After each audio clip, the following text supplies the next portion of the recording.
Does anyone know which country is the only place in the world that you can see the sun rise on the Pacific and sunset on the Atlantic? If you guessed Panama, you'd be right. Hello, my name is Robert Lord. Today I'm going to share with you a few facts about Panama that will give you an insight into doing business in Panama. I visited South America several years ago, and one of the places I went to was Panama. Spent several days there exploring the cities and jungles. I also boated the Panama Canal. First, I'm going to give you some information on the culture of Panama. Second, I'm going to touch on the politics of the country. And third, I'll give you some information on doing business there. I'll start by giving you some information on the background and culture of Panama. As reported in the World Book Encyclopedia of Nations, edited by Melissa Sue Hill, 2017, the U.S. Central Intelligence Agency estimated the population of Panama in 2015 to be 3,657,024. With a 1.3% growth rate, the population is projected to be 4,517,000 by 2025. Panama has the second smallest population in Central America. Spanish is the country's official language. The capital is Panama City, located in Panama Bay on the Gulf of Panama. Approximately 65% of the Panamanian citizens are Mestizoes, or people of mixed indigenous and European heritage. The HofstadtInsights.com website, under the individualism section, rates Panama as a collectivist society. It states that loyalty in a collectivist culture is paramount and overrides most other societal rules. In a collectivist society, employer and employee relationships are perceived in moral terms. This means that the relationships are familial in nature. Panama has been defined as a polychronic culture. This means that time is more of a guideline than a strict directive. In the case of business, this cultural aspect needs to be considered for success. There's a relaxed time frame for conducting business in Panama. Panama is also a hierarchical society, meaning everyone accepts their place in society. This translates to subordinates expecting to be told what to do, and the ideal boss is a benevolent autocrat.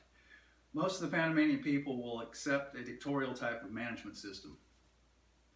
According to the ProQuest Culturegrams website, under the Panama page, traditions, family loyalty, stability, and wealth are important values in Panamanian society. More than 90% of the population is literate, although only about 30% receive a secondary education and fewer than 10% receive an undergraduate degree. Most popular food is chicken and rice. This, along with fried plantain cakes, are the staples of the Panamanian diet. About 85% of the population is Roman Catholic, with mothers and grandmothers are often the most religious members of the family. Soccer and baseball are the favorite sports, and the Panama Canal is a well-known business and tourist attraction. Having touched on the background and cultural aspects of Panama, I'd like to discuss the politics of the country. Panama is divided into 10 provinces and 3 indigenous regions. President of Panama is Laurento Cortizo. Under the government subheading in the ProQuest Culturegrams website, the President of Panama is head of the state and head of the government. He appoints governors for each province. Freedom of religion is protected in law and practice, however, corruption is widespread. Also, journalists face a hostile environment when criticizing the government, although Panamanians generally approve of the present government over the previous authoritarian regimes. Now that I've briefly told you about some of the politics of Panama, I'd like to touch on some important economic aspects of doing business in Panama. An article written by Juan Luis Moreno Villalez titled Financial Immigration and Dollarization, The Case of Panama. Panama's macroeconomy is characterized by dollarization. The U.S. dollar has been Panama's legal tender for more than 100 years. With the dollar anchoring the country's financial system, this gives a degree of monetary stability to the country.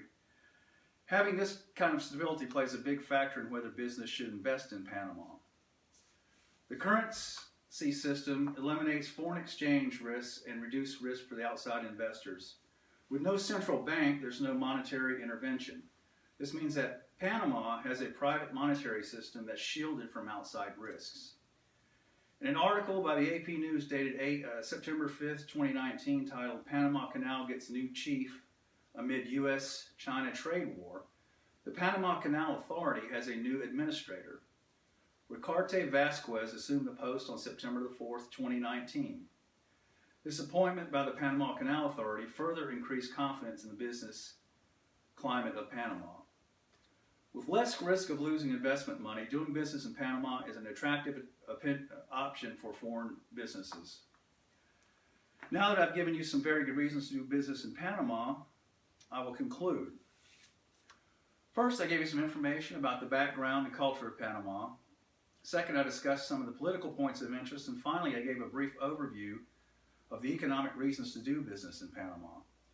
Panama is a beautiful country with a stable economy and a well-educated workforce. With these advantages and financial structure based on the dollar, Panama is a great choice for any business.